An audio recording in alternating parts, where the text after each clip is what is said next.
ಒಂದು ಕಣ್ಣಿಗೆ ಬೆಣ್ಣೆ ಮತ್ತೊಂದು ಕಣ್ಣಿಗೆ ಸುಣ್ಣ ಎಂಬ ಮಾತು ಘನ ಸರ್ಕಾರಕ್ಕೆ ಅನ್ವಯವಾಗ್ತಾ ಇದೆ. ಕೋಗಿಲು ನಿವಾಸಿಗಳಿಗೆ 2 ದಿನದಲ್ಲಿ ಪರಿಹಾರ ನೀಡಲಾಗಿದೆ. ಆದರೆ 6-7 ವರ್ಷದಿಂದ ಮನೆ ಕಳೆದುಕೊಂಡ ಅದೆಷ್ಟೋ ಕುಟುಂಬಗಳು ಕಣ್ಣೀರಲ್ಲೇ ಕೈ ತೊಳಿತಾ ಇವೆ. ಈ ಕುಟುಂಬಗಳ ಬಗ್ಗೆಯೂ ಸರ್ಕಾರ ಗಮನ ಹರಿಸಬೇಕಿದೆ.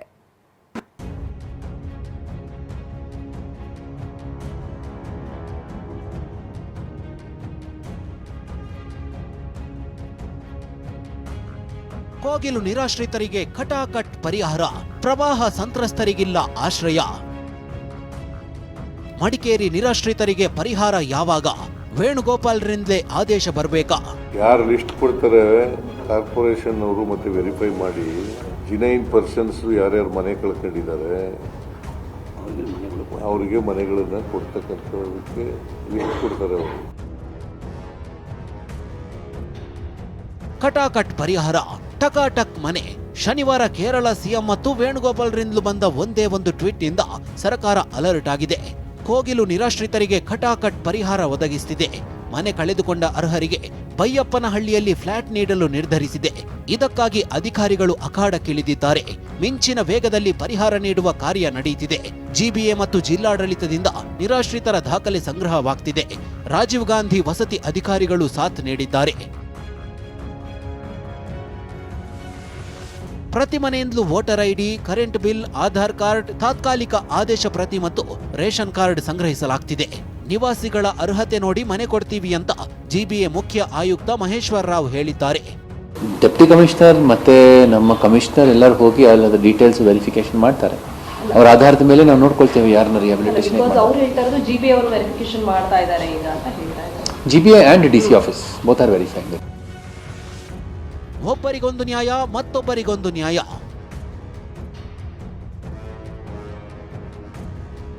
ತೆರವು ಮಾಡಿರೋದು ಅಕ್ರಮ ಮನೆಗಳು ಆದರೂ ಪರಿಹಾರ ಕೊಡಲು ಸರ್ಕಾರ ಮುಂದಾಗಿದೆ. 2 ದಿನದಲ್ಲಿ ಕೋಗಿಲು ನಿರಾಶ್ರಿತರಿಗೆ ಸೂರು ಭಾಗ್ಯ ಕಲ್ಪಿಸುತ್ತಿದೆ. ಆದರೆ ಚಿಕ್ಕಮಗಳೂರಿನ ಮೂಡಿಗೆರೆ ತಾಲೂಕಿನ 2 ಗ್ರಾಮದಲ್ಲಿ 11 ಕುಟುಂಬಗಳಿಗೆ ಆಶ್ರಯವಿಲ್ಲ.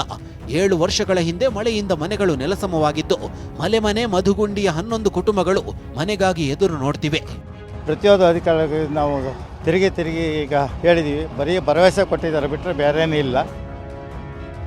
ಕೊಡಗು ಜಿಲ್ಲೆಯ ಪ್ರವಾಹ ಸಂತ್ರಸ್ತರಿಗೆ ಇನ್ನೂ ಸಿಕ್ಕಿಲ್ಲ ಪರಿಹಾರ. ಇಲ್ನೋಡಿ, 2019ರಲ್ಲಿ ಕುಶಾಲನಗರ ತಾಲೂಕಿನ ಸಿದ್ದಾಪುರ, ಕರಡಿಗೋಡು, ನೆಲ್ಲಿಹುದಿಕೇರಿ, ಕುಂಬಾರಗುಂಡಿ ಗ್ರಾಮಗಳು ಪ್ರವಾಹಕ್ಕೆ ಸಿಲುಕಿದ್ವು. ಅಂದು ಮನೆ ಕಳೆದುಕೊಂಡವರಿಗೆ ಇಂದಿಗೂ ಈ ಪ್ಲಾಸ್ಟಿಕ್ ಹೊದಿಕೆ ಆಶ್ರಯವಾಗಿದೆ. ಈವರೆಗೂ ಸರ್ಕಾರ ಪರಿಹಾರ ನೀಡುವ ಗೋಜಿಗೆ ಹೋಗಿಲ್ಲ. ಜಿಲ್ಲಾಡಳಿತದಿಂದ ಅಭ್ಯಾತ್ಮಂಗಲದಲ್ಲಿ 7 ಎಕರೆ ಜಾಗ ಗುರುತು ಮಾಡಿ ಮನೆ ಕಟ್ಟಿಕೊಡೋದಾಗಿ ನೀಡಿದ್ದ ಭರವಸೆಯಾಗಿಯೇ ಉಳಿದಿದೆ. ನಾ 10ನೇ ಕ್ಲಾಸಲ್ಲಿ ಓದುತ್ತಾ ಇದ್ದೇನೆ. ಮನೆ ಬಿದ್ದು 5 ವರ್ಷ ಆಯಿತು. ಇನ್ನೂ ಸರ್ಕಾರ ಅವರು ಮನೆ ಕಟ್ಟಿ ಕೊಟ್ಟಿಲ್ಲ.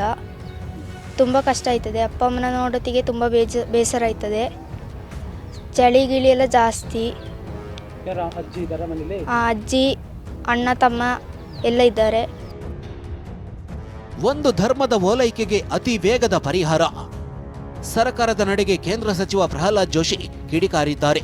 ಒಂದು ಧರ್ಮದ ಓಲೈಕೆಗೆ ಅತಿ ವೇಗದ ಪರಿಹಾರ ಅಂತ ಟ್ವೀಟ್ ಮಾಡಿ ಕುಟುಕಿದ್ದಾರೆ.